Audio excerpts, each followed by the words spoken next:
guys, welcome back to Cooking Tamila YouTube channel.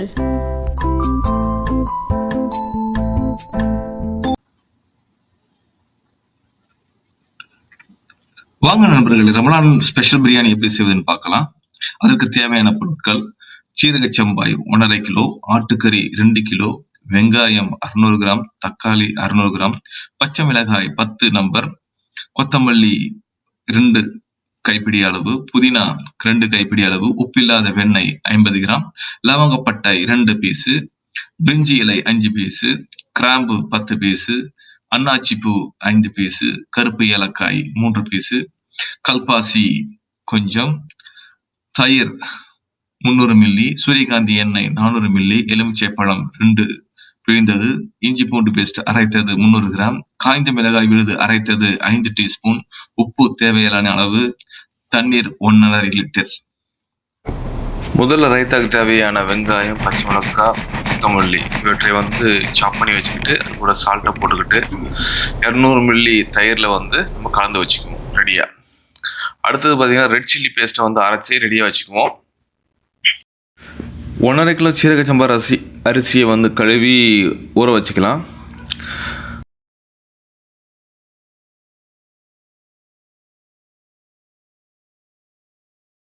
பிறகு 2 kilo கறியை கழுவி அதில் தயிர், பச்சை மிளகாய், இஞ்சி பூண்டு பேஸ்ட்டு, கொஞ்சம் உப்பு போட்டு நம்ம ஊற வச்சுடுவோம்.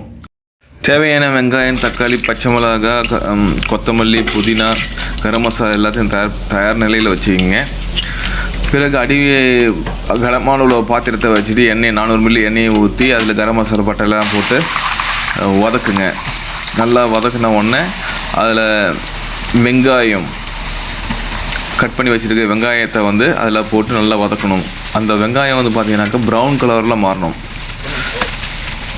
அது வரைக்கும் நம்ம கிளறிக்கிட்டே இருப்போம். அடியும் பிடிக்கக்கூடாது, ப்ளஸ் ரொம்ப கருகியும் போயிடக்கூடாது. பார்த்தீங்கன்னாக்கா அந்த வெங்காயம் கலர் கோல்டன் கலரில் வரணும். அதாவது ப்ரௌன் கலரில் சொல்லுவோம் இல்லையா, அந்த கலரில் வந்தால் தான் அந்த வெங்காயம் நல்லபடியாக வெந்திருக்குன்னு அர்த்தம். கொஞ்சம் உப்பு சேர்த்து போட்டுக்கிட்டிங்கனாக்கா இன்னும் நல்லாயிருக்கும். ஏன்னா அது கொஞ்சம் சீக்கிரமாக வேகக்கூடியதாக இருக்கும். இந்த ப்ரௌன் கலர் மாறுற வரைக்கும் நம்ம கிளறி விட்டுக்கிட்டே இருக்கணும்.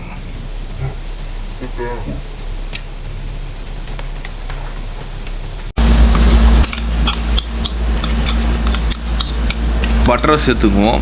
50 கிராம் பட்டரையும் ப்ளஸ் இந்த கருப்பு ஏலக்காயும் சேர்த்துக்கலாம். பிறகு இந்த இஞ்சி பூண்டு பேஸ்ட்டு அரைச்சி வச்சுருக்கோம் இல்லைங்களா, அதை 300 கிராம் இஞ்சி பூண்டு பேஸ்ட்டை அதில் கலந்து நல்லா கிளறி விடுவோம். ஏன்னா அடி பிடிக்கும். உடனே இஞ்சி பூண்டு போட்டிங்கனாக்கா உடனே அடி பிடிக்கும். அதனால் கிளறி விட்டுக்கிட்டே இருக்கணும். அதுவும் ப்ரௌன் கலரில் மாறணும். நம்ம கட் பண்ணி வச்சுட்டு கொத்தமல்லி தழையை அதில் போட்டு அதையும் வதக்கணும், நல்லா வதக்கணும். ஏன்னா அடி பிடிக்கிற மாதிரி இருக்கும். ஸோ இப்போ இந்த கொத்தமல்லி தழை சேரும் போது அடி பிடிக்காது. நல்லபடியாக கொஞ்சம் நீர் சத்து வர்றதுனால அது நல்லா ஃப்ரை ஆகும். பிறகு புதினாவும் அதிலேயே போட்டு திருப்பி அதை போய் கிளறி எடுக்கணும். அடி பிடிக்காத அளவு பார்த்து எது போட்டாலும் நம்ம அடி பிடிக்காத அளவுக்கு நம்ம கிளறி விட்டுக்கிட்டே இருக்கணும். இந்த புதினா தழை எல்லாம் நல்லா கொஞ்சம் வெந்த பிறகு பச்சை மிளகாவை அதில் சேர்த்துக்கிட்டு இன்னும் வதக்க வேண்டியது தான். வதக்கிட்ட பிறகு அதே டைமில் பார்த்திங்கனாக்கா நம்ம இன்னொரு அடுப்பில் இந்த மட்டனை வச்சுருக்கோம் இல்லைங்களா, ஊற வச்சுருக்கோம் இல்லையா, அதையும் எடுத்து நம்ம இன்னொரு அடுப்பில் வேக போடணும். ரெண்டுத்தையும் ஒரே டைமில் வெந்துட்டு கட் பண்ணி வச்சுருக்க தக்காளியை அதில் நம்ம சேர்த்துக்கலாம். தக்காளி போட்டு நம்ம கிளறும் போது பார்த்திங்கனாக்கா அந்த அடி பிடிச்சது கூட அதுலேருந்து ரிமூவ் ஆகிடும். ஸோ அடி பிடிக்காமல் அளவுக்கு நம்ம கொஞ்சம் தேய்ச்சி நம்ம கிளறி விட்டுட்டு வந்தோம்னாக்கா அடி பிடிக்காது. அந்த தக்காளி நல்லா வேகணும். ஸ்மாஷ் ஆகிற அளவுக்கு நம்ம அதை வேக போடணும். அப்போ கொஞ்சோண்டு சால்ட்டு போட்டுக்கிட்டிங்கனாக்கா அது தக்காளி எல்லாம் ஃபுல்லாக மெல்ட் ஆகிடும். கிளறி விட்டுகிட்டே இருக்கணும். ஒரு மூடியை போட்டு மூடிட்டிங்கன்னா ஒரு 5 நிமிஷம் 2 நிமிஷம் போட்டிங்கனாக்கா அது நல்லா தக்காளி நல்லா வெந்து போயிடும். இப்போ பார்த்தீங்கன்னாக்கா 2 சிக்கன் ஸ்டாக் மசாலாவை போடலாம். சப்போஸ் நீங்கள் இப்போ தேவைப்பட்டால் போட்டுக்கலாம், டேஸ்ட்டுக்காக தான் இது போடுறது. அதே டைமில் அரிசி நல்லபடியாக ஊறி இருக்கான்னு அதை செக் பண்ணி பார்த்துக்கணும். தயிர் நம்ம ரெடியாக எடுத்து வச்சுக்குவோம். ஏன்னா இதில் சேர்க்க வேண்டியது இருக்குது இல்லையா.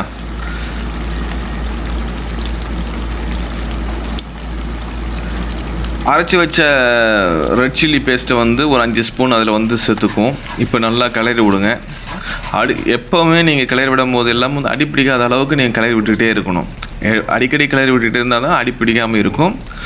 இந்த கிரேவி எல்லாம் நல்லா பாருங்கள் எப்படி அந்த ஆயிலெலாம் மேலே விழுந்து வருது. ஒரு டீஸ்பூன் மஞ்சத்தூள் கூட சேர்த்துக்குங்க. சேர்த்துக்கிட்டு நல்லா கலக்கி விடும்.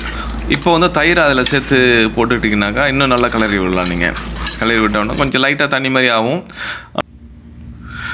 மட்டன் நம்ம வேக வச்சுருக்கோங்களா, இந்த மட்டனை வந்து இப்போ எடுத்து நம்ம கலக்கணும்.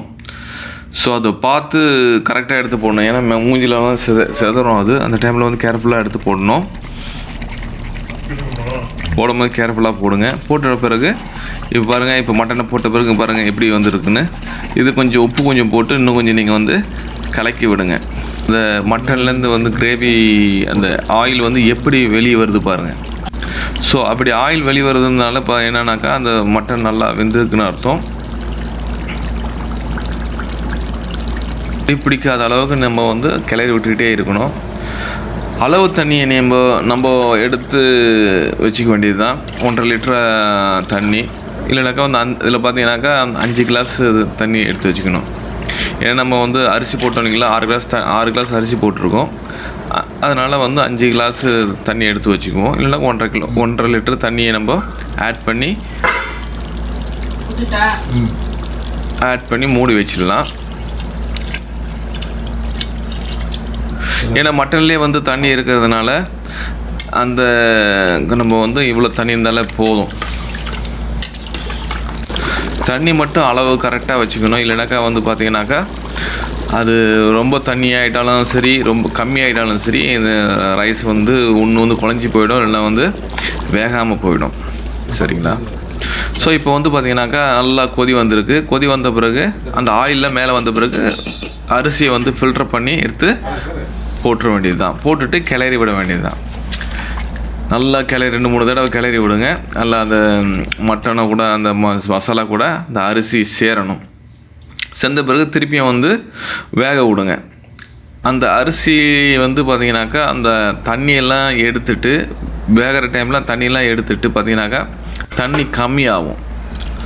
ஸோ அந்த டைமில் என்ன பண்ணுங்கனாக்கா இந்த எலுமிச்சைப்பழம் சாறை ஊற்றிட்டு நல்லா கிளறி விடுங்க. பாருங்கள் இப்போ வந்து தண்ணி எந்தளவு கம்மியாகிடுச்சு பாருங்கள். ஸோ அப்படியே ஆக தண்ணி வந்து இருக்கும். ஸோ ஒரு கட்டத்தில் வந்து பார்த்திங்கனாக்கா தண்ணியே இல்லாத போகும். அந்த டைமில் வந்து நம்ம என்ன பண்ணுவோம், இந்த கலர் பவுட்ரு இருக்குது பார்த்தீங்களா, கலர் பவுட்ரு அந்த கலந்து வச்சு இந்த தண்ணியை வந்து அதில் ஊற்றி அது ஒரு தடவை 2-3 தடவை கலக்கி விட்டுட்டு தம்மில் வைக்கிறதுக்காக ஒரு தவாவை எடுத்து வச்சுட்டு அதில் சிம் அளவுக்கு நம்ம தீயை வச்சுட்டு மேலே வந்து இந்த பிரியாணி அண்டாவையும் அந்த உண்டாவையும் எடுத்து வச்சுட்டு மூடி விட்டுற வேண்டியது தான். அலுமினியம் ஃபாயில் போட்டாச்சுன்னா உங்களுக்கு வந்து அந்த ஆவி வெளியே போகாது. சரிங்களா?